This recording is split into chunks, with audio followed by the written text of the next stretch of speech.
우리는 지난 주일 오후에 느헤미야의 마지막 부분이라고 할 수 있는 13장 말씀을 함께 살펴보았습니다. 느헤미야의 13장의 시간적인 배경은 느헤미야가 왕에게 허락받았던 12년간의 시간이 지나고 나서 예루살렘의 총독 기간을 마치고 다시 페르시아로 돌아간 이후의 시간이었다 설명해 드렸죠.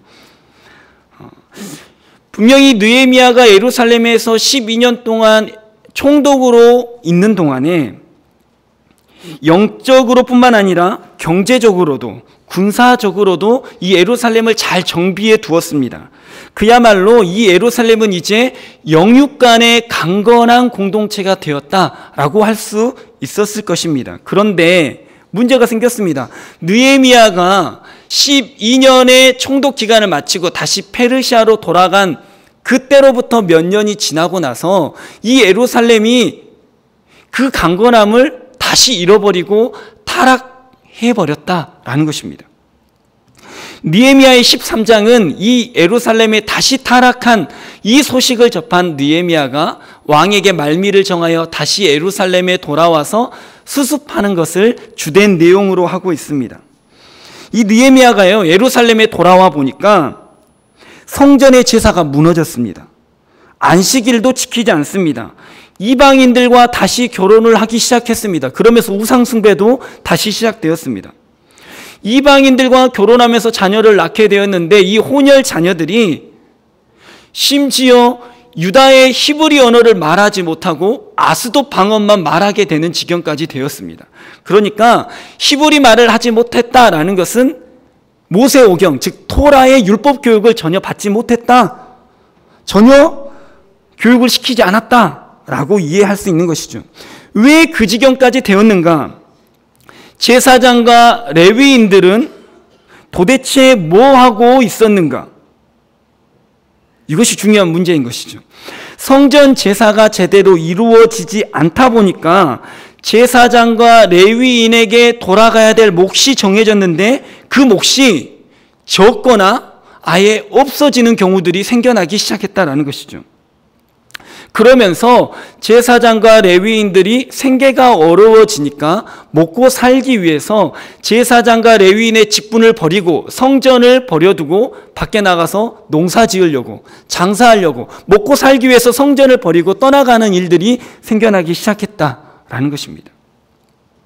느헤미야 6장에 보면 대적들에게 뇌물을 받고 거짓 예언을 하는 제사장과 선지자들도 생겨나게 됩니다. 아마 이것도 예루살렘의 예배 형식이 완전히 무너지게 되면서 생겨난 일이라고 추측이 되어집니다. 성전에는 제사장과 레위인들에게 돌아갈 몫을 보관해 놓는 창고들이 있었습니다. 그런데 성전 제사가 이렇게 무너지게 되면서 그 방이 텅텅 비게 되었어요.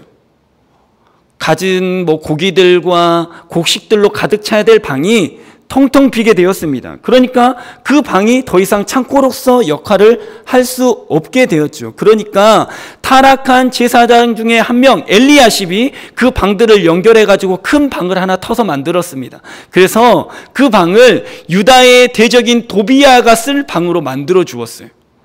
교회 안에, 지금으로 말하면 교회 안에 대적을 위한 방을 만들었다라는 것입니다. 느헤미야 13장 10절의 말씀 보면 제가 읽어드릴 텐데요, 기억하실 것입니다. 내가 또 알아본즉 레위 사람들이 받을 몫을 주지 아니하였으므로 그 직무를 행하는 레위 사람들과 노래하는 자들이 각각 자기 밭으로 도망하기로. 예. 성경에 보니까 성경에서 하나님의 말씀으로 마땅하게 그들에게 지급해라 라고 정해준 몫이 있었는데 성전 제사가 무너지면서 그 몫을 구별하여 드리지 않는 일이 생겼다. 그래서 생계가 어려워진 제사장들과 레위인들이 성전을 버리고 떠나가게 되었다. 그래서 하나님께서 주시는 것이 아니라 자기의 힘으로 세상의 것으로 얻게 살아가는 삶으로 삶이 바뀌게 되었다. 이렇게 되다 보니까 예루살렘의 영적인 타락은 더욱 심하게 되었다. 악순환이 계속 되었다라는 것이죠. 예루살렘 공동체가 왜 또다시 영적인 침체기를 겪게 되었는가? 느헤미야가 그렇게 애써서 에스라와 더불어서 영적인 공동체로, 영육 간의 강건한 공동체로 세워놨음에도 불구하고 그 몇 년 사이에 왜 다시 무너지게 되었는가? 해야 할 것을 하지 않고 드려야 될 것을 드리지 않은 신앙의 기본기가 무너졌기 때문이다. 예, 그것을 말하고 있습니다. 느헤미야서가 우리에게 그것을 계속해서 보여주고 있는 것이죠. 느헤미야는 이러한 상황들을 근본적으로 개혁하기 위해서 율법을 따라 다시 드리게 하였습니다. 그래서 율법에 따라 그 받은 재물을 다시 말씀대로 분배해 주기 시작했습니다. 그래서 오늘 레위기 말씀을 통해서 하나님께서 명령하신 것이 도대체 무엇인가? 느헤미야에서 말하는 레위 사람들의 몫이 도대체 어떤 것이었는가 살펴보고자 합니다. 그래서 헌금 생활을 지금 하고 있는 우리의 마음의 태도는 어떠해야 되는가까지 함께 나누고 싶습니다. 레위기의 말씀들을 전반적으로 앞부분을 읽어보면요, 모든 제사에는 반드시 하나님께서 제사장을 위한, 또 레위인들을 몫을 위한 구별해 놓은 몫이 있었습니다. 심지어 재물을 온전히 다 태워드리는 번제에서도 가죽은 제사장의 몫으로 남겨두셨습니다. 오늘 대표적인 말씀으로 화목제물에 대한 규례를 지금 본문으로 잡아서 봤는데요, 이 부분을 조금 더 구체적으로 살펴보도록 하겠습니다. 화목제 중에서 그러면 제사장의 몫은 무엇인가? 30절, 31절의 말씀 보니까요, 여호와의 화제물은 그 사람이 자기 손으로 가져올지니 곧 그 제물의 기름과 가슴을 가져올 것이요, 제사장은 그 가슴을 여호와 앞에 흔들어 요제를 삼고 그 기름은 제단 위에 불사를 것이며 가슴은 아론과 그의 자손에게 돌릴 것이며, 이렇게 기록되어 있습니다. 요제가 무엇이냐? 흔들어서 드리는 것입니다. 예배자가 제물을 잡습니다. 소를 잡든 염소를 잡든 양을 잡든지 잡겠죠. 그리고 가죽을 벗깁니다. 그 가죽은 제사장의 몫이고요. 짐승의 각을 뜨게 됩니다. 그리고 그 각든 부위 중에서 가슴 고기 덩어리와 기름 덩어리를 모아가지고 제사장에게 가져옵니다. 제사장은 그 예배자로부터 받은 기름을 번제단에서 전부 다 태워버립니다. 그리고 나서 이것은 하나님께 드려진 제물입니다 라는 자세를 취하는 것이죠. 그리고 나서 가슴 부위의 고기를 하나님 앞에서 이렇게 흔듭니다. 이 의식이 끝난 후에야 비로소 이 몫이 제사장들의 몫이 되어진다, 레위 사람들의 몫이 되어진다, 성경은 이야기하고 있습니다. 이어지는 32절, 33절도 같이 보겠습니다. 또 너희는 그 화목 제물의 오른쪽 뒷다리를 제사장에게 주어 거제를 삼을지니 아론의 자손 중에서 화목 제물의 피와 기름을 드리는 자는 그 오른쪽 뒷다리를 자기의 소득으로 삼을 것이니라. 아멘. 거제는 높이 들어서 드리는 것을 의미합니다. 예배자가 이번에는 오른쪽 뒷다리 부분을 제사장에게 가져옵니다. 그러면 제사장은 그 오른쪽 뒷다리를 번쩍 들어서 하나님 앞에 드립니다 라는 의미의 제스처를 취하게 되는 것이죠. 그리고 내려놓습니다. 그리고 이 의식이 끝나면 이 제물은 이제 제사장, 그 제사를 집례하는 개인의 소유로 이제 넘겨지게 되는 거예요. 무슨 말인지 아셨죠? 요제로 드린 가슴 부위는 아론의 자손들, 레위 지파 전체가 균등하게 나누어 갖게 되는 것이고, 오른쪽 뒷다리는 거제로 드려서 그 제사를 집례하는 제사장이 개인의 소유로 갖게 된다라는 것입니다. 이것은 하나님의 배려가 담겨져 있는 독특한 분배법이라고 할 수 있겠죠. 수고하고 애쓴 사람에게는 마땅히 그 몫을 더하여 준다. 하지만 함께 참여하지 못한 레위 지파에게도 그 몫이 돌아가게 해주신다 라는 것입니다. 그리고 이것조차도요, 제사장들이 내가 많이 받아야겠다고 해서 많이 제사를 집례하는 것이 아니라 반차를 따라서 돌아가면서 균등하게 제사를 집례하게 해주셨습니다. 그러니까 모든 레위인이, 모든 제사장이 균등하게 이 재물을 나누어 가질 수 있게 하나님께서 법으로 정해 놓으셨다라는 것입니다. 제사의 목적과 방식에는 여러 가지가 있습니다. 예를 들어서 온전한 헌신을 의미하는 번제, 친교를 의미하는 화목제, 소와 양을 잡는 제사도 있었지만 곡식을 드린 소제와 같은 제사도 있었습니다. 하나님은 다양한 방법을 통해서 제사장의 몫을 그렇게 구별하여 주셨습니다. 이것이 우리에게 주는 중요한 교훈이 있습니다. 이것을 나누고자 합니다. 첫 번째, 하나님께서 제사장의 몫을 구별하여 주셨다라는 것입니다. 이게 무슨 말인가? 34절의 말씀 우리 한 목소리로 읽어보겠습니다. 읽겠습니다.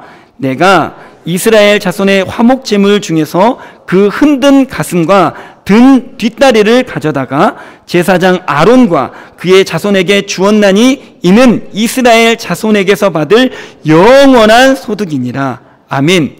자, 누가 제사장의 몫을 정해 주셨습니까? 이 말씀을 보면요, 내가로 되어 있습니다. 여기서 그러면 내가가 누구입니까? 내가가 누구입니까? 모세입니까? 아니에요. 이 말씀은요, 28절 우리가 읽은 본문부터 시작되는데요, 누가 말씀하고 있습니까? 여호와께서 모세에게 말씀하고 있습니다.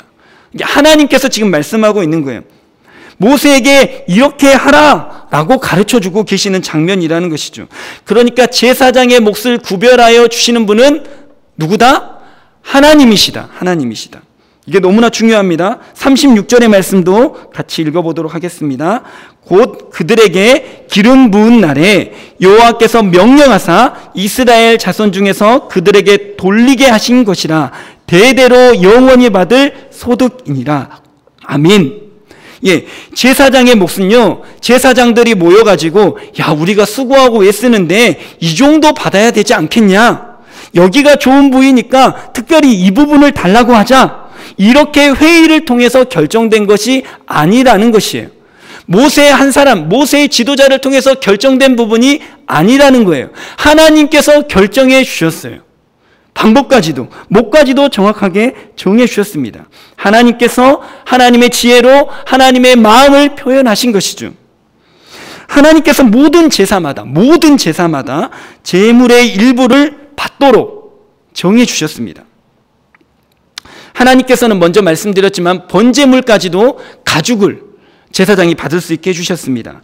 속제물과 속건제도 있는데요, 이 제물은요, 내장을 태우고 난 나머지 부분은 전부 레위 지파에게 나누어집니다. 균등하게 나누어지게 되어 있습니다. 곡식을 드리는 소제도 있습니다. 이 소제는요, 한 움큼만 하나님께 태워서 드리고 나머지는 전부 아론의 자손들 레위 지파가 나누어 갔습니다. 오늘 본문에서 살펴본 것과 같이 화목제물은 가슴 부위는 레위 지파 전체에게 균등하게, 오른쪽 뒷다리는 그 제사를 집례한 제사장에게 돌아가게 허락해 놓으셨습니다. 하나님께서 제사장과 레위인들에게 어떠한 부분을 주셨는가? 좋은 부분을 주셨다. 얼마만큼 주셨는가? 넉넉하게 주셨다. 성경의 말씀입니다. 제사장과 레위인들이 이렇게 넉넉하게 풍족하게 좋은 부분을 받았다라고 말씀드리는 것이, 그리고 그것을 듣는 어떤 분들은 불편하게 들릴 수도 있습니다. 왜냐하면 우리 안에는 목회자는, 그리고 목회자의 길을 가려고 하는 사람들은 반드시 가난해야 된다라는 생각이 무의식적으로 우리 안에 있기 때문입니다.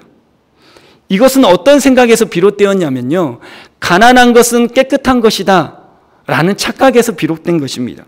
그래서 이러한 착각 때문에 부유한 목회자를 보면 왠지 타락한 목회자, 잘못된 목회자라고 선입견을 갖고 오해하기 시작하게 됩니다. 하나님은 제사장과 레위인들을 자기가 돌보시겠다라고 말씀하시면서, 야, 성전에 필요한 것들을 다 쓰고 나서 남은 것으로 너희를 돌보아 줄게 말씀하지 않으셨어요. 먼저 제사장의 몫을, 레위인들의 몫을 구별하여 놓으셨다라는 것입니다. 어떠한 방식으로 드려진 예물이든지, 그것이 번제이든지 속건제든지 속죄제든지 화목제든지 소제이든지, 반드시 그 안에는 먼저 하나님이 세우신 사람에 대한 몫이 구별되어 있었습니다. 하나님은 당신이 세운 하나님의 종들의 몫을 먼저 구별하여 주셨다라는 것입니다. 우리가 성경을 직접 살펴보고 읽었듯이 하나님은 좋은 것으로 넉넉하게 주시는 아버지 하나님이십니다. 이것을 오늘날로 적용해 보면 어떨까요? 오늘날은 짐승을 잡는 것이 아니기 때문에 구체적으로 정확하게 이것을 법을 정해가지고 측정한다 이렇게 할 수는 없을 것입니다. 하지만 원칙이라는 게 있겠죠. 원칙이 무엇입니까? 좋은 것을 넉넉하게입니다. 이것이 하나님이 세우신 원칙이라는 것이죠. 그러므로 목회자의 가정이 어렵지 않게 돌보는 것은 교회의 마땅한 의무입니다. 그것은 우리 교회 안에 속한 목회자뿐만 아니라 하나님의 일을 하는 모든 목회자에게 해당하는 것입니다. 그리고 저 멀리에서 선교지에서 수고하고 있는 선교사들에게도 마찬가지인 것이죠. 세상에는요, 최소한의 임금을 주고 최대한의 일을 시키려고 합니다. 그래서 비정규직, 계약직, 인턴 이런 다양한 이름으로 정규직과 똑같은 일을 하면서도 불과 2분의 1, 3분의 1의 급여만 받는 사람들이 세상에는 많습니다. 나라에서 그것을 장려하고 있어요. 이것이 세상의 법칙입니다. 하지만 하나님은 자신이 구별하여 세우신 일꾼들을 그런 세상의 이치로 대하지 않으신다라는 것이죠. 하나님의 법칙이 무엇인가? 좋은 것을 넉넉하게 주시는 것입니다. 두 번째, 제사장의 몫은 반드시 예배를 통하여 주어지게 된다는 것입니다. 하나님께서 제사장의 몫을 줄 때, 레위인들의 몫을 줄 때 예배자가 제사장에게 직접 주지 않습니다. 제사장에게 직접 주지 않습니다. 예배라는 것을 통해서 하나님께 드리고 하나님이 주실 수 있도록 하신 것이에요. 제사라는 방법을 통해 제물이 먼저 하나님께 바쳐져야지만 합니다. 하나님께 바쳐지지 않는 제물이 바로 제사장에게 가는 것, 그것은 불법입니다. 불법. 하나님께 바쳐진 후에야 비로소 제사장의 몫으로, 레위인의 몫으로 구별되는 것입니다. 이것은 무슨 의미이느냐? 제사장의 몫은 사람이 주는 것이 아니다, 하나님께서 주시는 것이다 라는 것을 분명히 하기 위해서입니다. 목사님 힘드시죠? 이렇게 개인적으로 그렇게 하는 것이 아니라는 거예요. 아이고, 이 목사님 내가 좋아하는 목사님이니까 이렇게 해서는 안 된다는 것입니다. 어떠한 경우에라도 예물이라면 목회자에게 직접 주는 것은 아닙니다. 예전 교회에서요, 감사헌금을 목사님에게 직접 주는 사람이 있었습니다. 그것이 크게 문제가 된 적이 있었어요. 헌금은 목회자에게 드리는 것이 아니라 하나님께 드리는 것입니다. 아멘. 목회자가 헌금을 받는다면, 헌금을 요구한다면 목회자가 하나님이 되는 꼴이 되는 것이죠. 이런 행위는 성도도 망하고 목회자도 망하고 교회가 함께 망하는 길이 되는 것입니다. 그래서 우리는 헌금을 드릴 때 반드시 하나님께 드리는 것임을 기억해야만 합니다. 예배자는 하나님께 드리는 것입니다. 그리고 제사장도 하나님께 받은 것입니다. 결코 예배자가 제사장에게 주었다라고 생각해서는 안 됩니다. 그러므로 드린 사람도 드린 제물에 대해서 생색내면 안 됩니다. 받은 제사장도 그것 때문에 눈치 봐서도 안 됩니다.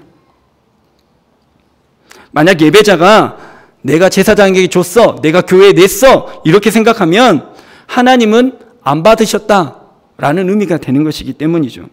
그러므로 누구든지 절대로 사람 앞에서 헌금 많이 냈다고 생색내서는 안 됩니다. 헌금 많이 냈다고 그것을 통해서 어떠한 사람에게, 교회 공동체에게 영향력을 행사하려고 해서는 안 됩니다. 나 이만큼 헌금했어, 나 좀 알아줘, 이번 일은 내 뜻대로 좀 해줘, 이래서는 안 된다는 거예요. 아무리 헌금 많이 냈어도 말입니다. 왜냐하면 하나님께 드린 것이기 때문입니다. 헌금 많이 하신 성도님들일수록 오히려 더 겸손해지셔야 됩니다. 시험이 될 수 있으니까 자신을 지키기 위해, 교회 공동체를 지키기 위해 더욱 말을 줄이실 필요가 있습니다. 그래야 하나님 앞에서 복이 되기 때문입니다. 이와 마찬가지로 제사장도 하나님께 제물로 드려진 것을 받은 것이기 때문에 사람에게 받았다고 생각해서는 절대로 안 됩니다. 만약에 목회자가 저 장로님이 헌금 많이 하시니까 내가 사례비 받고 살지, 저 집사님이 헌금 많이 해주시니까 교회를 이렇게 운영하면서 살아가고 있지 라고 생각하면 어떻게 될까요? 정상적인 목회가 될 수 있을 것이라고 생각되십니까? 아닙니다. 절대 그럴 수 없습니다. 사람의 눈치를 볼 수밖에 없어요. 사람에게 받았다라고 생각이 들면 목회자로 사람인지라 많이 준 사람에게 눈길이 갈 수밖에 없겠죠. 그러면 상대적으로 적게 내거나 못 내는 사람에게는 마음과 관심이 끊어지기 시작됩니다. 그러면 목회는 끝나는 것입니다. 그때부터는 목회가 아니라 경영이 되는 거예요. 경영이. 성도가 고객이 되고 교회는 사업장이 되는 것이죠. 예수님이 가장 분노하셨을 때가 언제인지 아십니까? 성전을 장사꾼의 소굴로 만들었을 때입니다. 그 온화하신 예수님께서 채찍을 드셨어요. 책상을 엎으셨어요. 사람들을 쫓아내셨습니다. 호통을 치셨습니다. 하나님께 드린다고 생각하면 드린 사람은 더욱 겸손해질 수밖에 없습니다. 하나님께 받았다라고 생각하면 목회자는 아무리 많이 받아도 그것을 쓸데없는 곳에 쓰는 것이 아니라 하나님이 기뻐하시는 거룩한 곳에 쓰게 되어 있습니다. 성도와 목회자가 서로가 그런 마음을 갖고 헌금하고 사례비를 받아야 되는 줄로 믿습니다. 아멘. 그런 마음을 갖고 있을 때 교회 공동체가 더욱더 건강해질 수 있는 것입니다. 세 번째입니다. 하나님께서는 사람을 통해 공급하신다라는 것입니다. 하나님께서는요, 레위 지파를 구별하시고 그 가운데 특별히 제사장을 세우시면서 그들에게 가나안 땅을 분배해 주지 않으셨어요. 그러면서 어떻게 먹고 살 수 있게 해주셨냐? 하나님은 내가 이제부터 너희에게 특별한 방법으로 너희를 먹여 살려주겠다. 만나와 메추라기를 매일 집 앞으로 배달해 주겠다. 말씀하지 않으셨습니다. 오늘 우리가 말씀을 통해 살펴본 것처럼 하나님은 제사의 방식을 정하셨고 그 제물 중에 일부를 레위인의 몫으로 정해주셨습니다. 하나님께서는 왜 초자연적인 방법으로 제사장과 레위인들을 먹이시지 않고 이런 일반적인 방법을 선택하셨을까요? 하나님께서는요, 히스기야의 기도를 들으시고 해를 15도나 뒤로 무르게 하신 분이십니다. 여호수아의 기도를 듣고요, 해가 지지 않고 중천에 계속 뜨게 하신 분이십니다. 하나님께서는 홍해와 요단강을 갈라버리셨습니다. 예수님은 물 위를 걸으셨습니까? 바다와 파도를 말씀으로 잠잠하게 하셨습니다. 물을 포도주로 바꾸셨습니다. 병든 자를 고쳐주셨습니다. 심지어 죽은 자도 살려내셨습니다. 하나님은 상식을 뛰어넘는 초월의 하나님이십니다. 그런데 그와 동시에 하나님은 지극히 상식적인 분이십니다. 특별한 경우를 제외하고는요, 하나님께서 당신이 만든 질서 안에서, 하나님의 질서 안에서 모든 만물이 움직여지게 하셨습니다. 예수님 또한 그 질서에 순복하셨습니다. 예수님도 그 질서 안에서 일하셨습니다. 예수님은 부모의 손길이 없으면 아무것도 못하는 갓난아이로 태어나셨습니다. 먹는 것부터 싸는 것까지 마리아와 요셉의 도움을 받아야 살 수밖에 없었습니다. 걸음마를 배우셔야 했습니다. 옹알이를 하셔야 했습니다. 사역이 많으면 피곤해지고 때가 되면 배가 고프셨습니다. 십자가에서 고난 받으실 때는 엄청난 고통을 느끼셨겠죠. 하나님은 제사장의 몫을 주실 때에도 초자연적인 방법이 아니라 상식적인 질서의 방법을 선택하셨습니다. 그것이 하나님의 뜻입니다. 이 질서와 상식 안에서 일하시기로 결정하셨습니다. 그래서 제사의 법이 제대로 지켜지지 않고 사람들이 인색함으로 하나님 앞에 제물을 드리지 않게 되면 제사장의 몫은 자연히 줄어들게 되어 있습니다. 사람들이 제사에서 마땅히 드려야 할 제사장의 몫을 주지 않고 예배자들이 임의대로 가져가 버리고 임의대로 주면 제사장은 빈손으로 있게 됩니다. 그리고 레위인들에게 균등하게 나누어지는 부분도 있다고 그랬잖아요. 근데 이 부분이 만약에 힘 있는 어떤 대제사장이나 어떠한 그룹이 그것을 나눠주지 않고 이거 우리 거 할 거야, 그룹을 지어서 가져가 버린다면 나머지 제사장과 나머지 레위인들은 힘들게 살아갈 수밖에 없게 됩니다. 하나님께서는요, 인간의 이기심과 제약을 알고 있으면서도 그 몫을 나누는 일에는 사람들의 순종의 몫으로 남겨두셨다라는 것입니다. 하나님께서 우리에게 맡겨주셨습니다. 우리의 자유의지에 맡겨주셨습니다. 이것을 통하여 우리의 신앙이 올바른지 아닌지를 점검할 수 있는 리트머스 시험지가 될 수도 있겠죠. 우린 이것을 늘 기억하고 말씀을 따라 순종할 수 있어야만 합니다. 그래야 건강한 신앙, 건강한 공동체를 세울 수 있기 때문입니다. 오늘 레위기 말씀을 통해서 세 가지 영적인 원칙을 나누었습니다. 제사장의 몫은 하나님이 정해 주신 것이다. 두 번째, 제사장의 몫은 오직 제사라는 방법을 통해서만 주어졌다. 세 번째, 제사장의 몫은 예배자의 순종으로만 온전해질 수 있다. 레위기의 말씀을 통해서 헌금에 대한 올바른 이해와 자세가 우리 안에 있기를 소망합니다.